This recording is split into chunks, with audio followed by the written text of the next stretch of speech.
ರಾಷ್ಟ್ರ ಸಮಿತಿ ಪಕ್ಷಕ್ಕೆ, ಕೆಆರ್ಎಸ್ ಪಕ್ಷಕ್ಕೆ, ಭ್ರಷ್ಟಾಚಾರ ಮುಕ್ತ ಕರ್ನಾಟಕ. ಬಂಧುಗಳೇ, ಇವತ್ತು ನಾವು ಏನು ಸಿಂದಗಿ ನಗರದಲ್ಲಿದ್ದೀವಿ. ಮಾರ್ಮಿಕವಾಗಿ ಇಡೀ ವಿಜಯಪುರ ಜಿಲ್ಲೆಯಲ್ಲಿ, ಉತ್ತರ ಕರ್ನಾಟಕದಲ್ಲಿ ಏನು ಬಹುತೇಕವಾಗಿ ಖಾಸಗಿ ಶಾಲೆಗಳು ತಲೆ ಎತ್ಕೊಂಡಿರ್ತಾವ. ಖಾಸಗಿ ಶಾಲೆಗಳ ಸಲುವಾಗಿ ಇವತ್ತು ರಾಜಕಾರಣಿಗಳು ತಮ್ಮ ಹೆಸರಿನ ಮೇಲೆ, ತಮ್ಮ ಹೆಂಡತಿ ಹೆಸರ ಮೇಲೆ, ಬಂಧುಗಳ ಹೆಸರ ಮೇಲೆ, ಅವರ ಲವರ್ಗಳ ಹೆಸರ ಮೇಲೆ ಇವತ್ತು ಖಾಸಗಿ ಶಾಲೆಗಳನ್ನ ತೆಗೆದು ಲಕ್ಷಾಂತರ ರೂಪಾಯಿನ ಹಣವನ್ನು ವಸೂಲಿ ಮಾಡ್ತಿದ್ದಾರೆ ಬಡವರ ಕಡೆಯಿಂದ. ಹಾಗಾಗಿ ಖಾಸಗಿ ಶಾಲೆಗಳು ಇವತ್ತು ಯಾರು ಅದಾವಂದ್ರೆ ಎಲ್ಲ ರಾಜಕಾರಣಿಗಳು ಇದಾವ. ಹಾಗಾಗಿ ಇದು ಇವತ್ತು ಸರ್ಕಾರಿ ಶಾಲೆಗಳು ರಾಜ್ಯ ಸರ್ಕಾರವೇ ಮುಚ್ಚುವಂತ ಯೋಜನೆಗಳನ್ನ ಮಾಡ್ತಾ ಇದೆ. ಹಾಗಾಗಿ ಇವತ್ತು ನಾವು ಸಿಂದಗಿಯಲ್ಲಿ ಮಾರ್ಮಿಕವಾಗಿ ಒಂದು ಹೋರಾಟವನ್ನು ಇಟ್ಕೊಂಡಿದ್ದೀವಿ. ಕೆಆರ್ಎಸ್ ಪಕ್ಷ ಇವತ್ತು ಕರ್ನಾಟಕದಲ್ಲಿ ಸ್ವಚ್ಛ ಪ್ರಾಮಾಣಿಕ ಜನಪರ ರಾಜಕಾರಣ ಮಾಡುವುದರ ಮೂಲಕ ಇವತ್ತು ದುಡಿತಕ್ಕಂಥ ವರ್ಗದವರು, ಕಾರ್ಮಿಕ ವರ್ಗದವರು, ಕಾಯಿಪಲ್ಯ ಮಾಡ್ತಕ್ಕಂಥ ತಾಯಂದಿರು, ಆಟೋ ನಡೆಸುವಂತ ಜನ, ಇವತ್ತು ಫ್ಯಾಕ್ಟರಿ ನಡೆಸುವಂತ ಜನ, ಅತ್ಯಂತ ಬಡ ಜನರು ಇವತ್ತು ಸರ್ಕಾರಿ ಶಾಲೆಗಳಿಗೆ ತಮ್ಮ ಮಕ್ಕಳನ್ನ ಸೇರಿಸರೆ. ಸರ್ಕಾರಿ ಶಾಲೆಯಲ್ಲಿ ಇವತ್ತು ಯಾವೊಂದು ಸದಸ್ಯರ ಸೌಲಭ್ಯಗಳಿಲ್ಲ. ಅಲ್ಲಿ ಶಿಕ್ಷಕರು ಸರಿಯಾಗಿ ಬರಲ್ಲ, ಪಠ್ಯಪುಸ್ತಕಗಳು ಸರಿಯಾಗಿ ಓದಿಸುವುದಿಲ್ಲ, ಕಟ್ಟಡಗಳು ಸರಿಯಾಗಿರುವುದಿಲ್ಲ. ಇವತ್ತೇನಪ್ಪ ಅಲ್ಲಿ ನಾವು ಇಲ್ಲಿ ಒಂದು 2-3 ಶಾಲೆಗಳಿದ್ದಾವ, ಸರ್ಕಾರಿ ಶಾಲೆಗಳು, ಅಲ್ಲೆಲ್ಲ ಹಣ್ಣುಗಳು ತಿರುಗಾಡ್ತಾವ.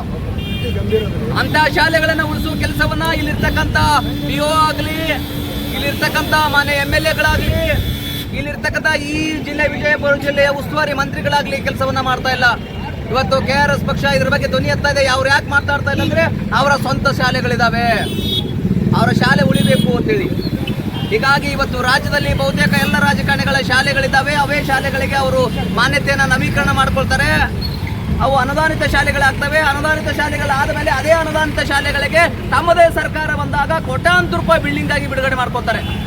ಒಳಗಿರುವ ಶಿಕ್ಷಕರು ಯಾರಂದ್ರೆ, ಶಿಕ್ಷಕರಿಗೆ ಪಗಾರ ಯಾರು ಕೊಡಬೇಕಂದ್ರೆ ನಮ್ಮ ತೆರಿಗೆ ಹಣದಲ್ಲಿ ಇವತ್ತು ಸಂಬಳವನ್ನು ಕೊಡಬೇಕು. ಬಿಲ್ಡಿಂಗ್ ಮಾತ್ರ ನಮ್ಮ ತೆರಿಗೆ ಹಣದಲ್ಲಿ ಬಿಲ್ಡಿಂಗ್ ಆಗಬೇಕು. ಆದರೆ ಫಂಡಿಂಗ್ ಮಾತ್ರ ಎಲ್ಲವೂ ಸದ್ಯಕ್ಕೆ ಇವತ್ತು ಜನರಿಂದ ವಸೂಲಿ ಮಾಡ್ತಾರೆ. ಹಾಗಾಗಿ ಇವತ್ತು ಸರ್ಕಾರಿ ಶಾಲೆ ಉಳಿಬೇಕು. ಇವತ್ತು ಸಿಂದಗಿ ಭಾಗದಲ್ಲಿ ಸಾಕಷ್ಟು, ಸಿಂದಗಿ ದೇವರಪುರಿ ಆಗಲಿ, ತಾಳಿಕೋಟೆ ಆಗಲಿ, ಆಲ್ಮೇಲ್ ಭಾಗದಲ್ಲಿ ಇವತ್ತು ಖಾಸಗಿ ಶಾಲೆಗಳು ತಲೆ ಎತ್ತುಕೊಂಡು 1 ಲಕ್ಷ 1.5 ಲಕ್ಷ ವಸೂಲಿ ಮಾಡ್ತಾರೆ.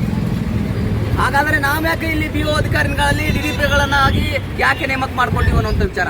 ಹೀಗಾಗಿ ನಾವು ಇವತ್ತು ಮೊನ್ನೆ ದಿನಾನೇ ಒಂದು ಮನವಿಯನ್ನು ಕೊಟ್ಟಿದ್ದೇವೆ, ಅರ್ಜಿಯನ್ನು ಕೊಟ್ಟಿದ್ದೇವೆ, ಕೊಟ್ಟು ಹೇಳಿದ್ದೇವೆ, ಮಾನ್ಯರೇ, ನಿಮ್ಮ ದಿನದಲ್ಲಿ ಬರ್ತಕ್ಕಂಥ 4 ತಾಲೂಕುಗಳಲ್ಲಿ ಇವತ್ತು ಖಾಸಗಿ ಶಾಲೆಗಳು ವಸತಿ ಶಾಲೆಗಳು ನಡೆಸ್ತಾರೆ.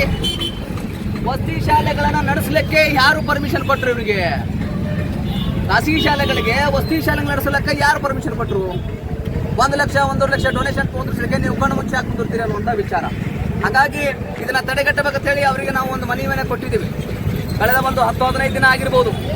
15 ದಿನ ಆದರೂ ಯಾವ ಒಂದು ಏನಪ್ಪಾ ಅಂದ್ರೆ ಕ್ರಮವನ್ನು ಕೈಗೊಂಡಿಲ್ಲ ಇವರು. ಹಾಗಾಗಿ ನಾವು ಇವತ್ತ ಕೆಆರ್ಎಸ್ ಪಕ್ಷರು ಇವತ್ತು ನಾವು ಟಿಪ್ಪು ಸುಲ್ತಾನ್ ಸರ್ಕಲ್ದಿಂದ, ಅಂಬೇಡ್ಕರ್ ಸರ್ಕಲ್ದಿಂದ ಮಾನ್ಯ ಏನು ಕ್ಷೇತ್ರ ಶಿಕ್ಷಣಾಧಿಕಾರಿಗಳು, BO ಅಧಿಕಾರಿಗಳ ಕಚೇರಿಗೆ ದೀರ್ಘದಂಡ ನಮಸ್ಕಾರವನ್ನು ಮಾಡ್ತಾ, ಬಹುತೇಕವಾಗಿ ಎಲ್ಲರೂ ಸಿರ್ಸಲ್ ಜಾತ್ರೆಗೆ ಹೋಗುವಾಗ, ದೇವಸ್ಥಾನಕ್ಕೆ ಹೋಗುವಾಗ ನೀವೆಲ್ಲ ದೀರ್ಘದಂಡ ನಮಸ್ಕಾರಗಳು ಹಾಕ್ತೀರಿ ದೇವರಿಗಾಗಿ.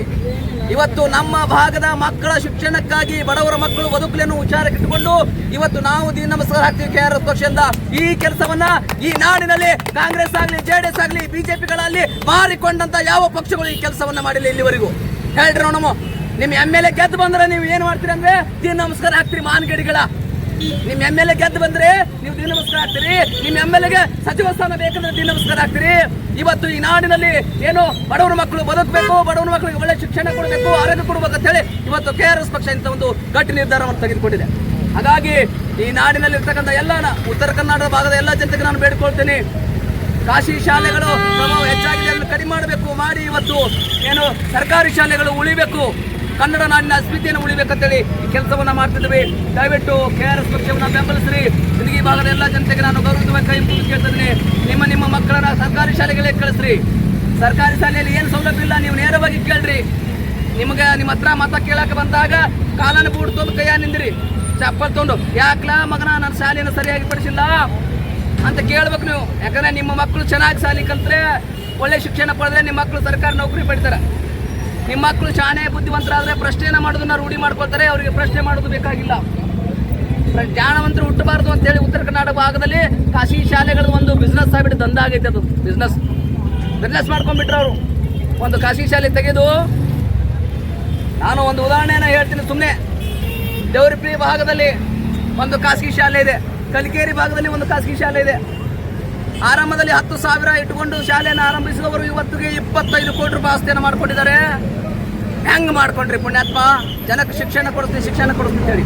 ಹಾಗಾಗಿ ಇದನ್ನು ಖಂಡಿಸಿ ಇವತ್ತು ನಾವು ದೀರ್ಘದಂಡ ನಮಸ್ಕಾರವನ್ನು ನಮ್ಮ ಪಕ್ಷದ ಸಿಂದಗಿ ಭಾಗದ ಮುಖಂಡರು ಅವರು ಹಾಕ್ತಾರೆ. ಅವರಿಗೆ ನಾವು ಬೆಂಬಲವಾಗಿ ನಿಂತುಕೊಳ್ಳೋಣ. ಇದನ್ನು ಬೆಂಬಲಿಸುತ್ತದೆ ತಮಗೆಲ್ಲ ತಿಳಿಸ್ತಾ ನಾನು ಮಾನ್ಯ ಕ್ಷೇತ್ರ ಶಿಕ್ಷಣಾಧಿಕಾರಿಗಳಿಗೆ ಏನು ಕೆಲಸ ಮಾಡಿಲ್ಲ ಪುಣ್ಯಾತ್ಮ ಅಂತ ಹೇಳಿ ಅವನಿಗೆ ಕಾಲಿಗೆ ನಮಸ್ಕಾರ ಮಾಡಿ ಹಾರ ಹಾಕಿ ಬರೋಣ ಅಂತ ಹೊರಟಿದ್ದೀವಿ. ನೋಡೋಣ ಏನಾಗುತ್ತೆ ಹೇಳಿ. ಹಾಗಾಗಿ ಈಗ ನಾವು ಆರಂಭಿಸ್ತಿದ್ದೀವಿ.